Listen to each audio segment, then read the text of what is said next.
Illettré qui ne maîtrise ni la lecture ni l'écriture. Voilà la définition du dictionnaire. Rien d'une insulte donc. L'emploi de ce mot a pourtant enflammé la journée politique. Dans une émission de radio ce matin, le ministre Emmanuel Macron aborde la question du reclassement des salariés des abattoirs GAD. Il y a dans cette société une majorité de femmes.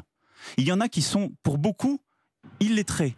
Le mot assez vite excite les réseaux sociaux à l'initiative essentiellement des internautes de l'opposition. En déclarant que les salariés de GAD étaient illettrés, Macron fait tomber le masque d'une gauche d'en haut méprisante et blessante. C'était à prévoir, l'affaire entre directement dans l'hémicycle de l'Assemblée nationale, objet de la première question au Premier ministre cet après-midi. Quel mépris!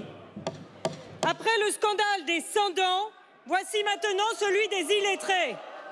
Condamnerez-vous ces propos? Après un bref échange de regards, Manuel Valls laisse finalement son ministre se défendre lui-même. Mon premier regret, mes excuses les plus plates, elles vont à l'égard des salariés que j'ai pu blesser, que j'ai blessés à travers ces propos, et je ne m'en excuserai jamais assez. Des excuses aux salariés diversement appréciées dans les couloirs de l'Assemblée.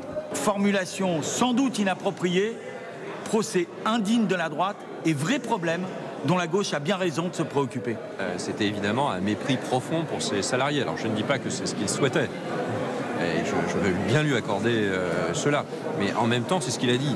Et c'est ce que ressentent les gens. Sur place, en effet, les salariés de GAD n'ont guère apprécié les propos du ministre. C'est blessant, évidemment.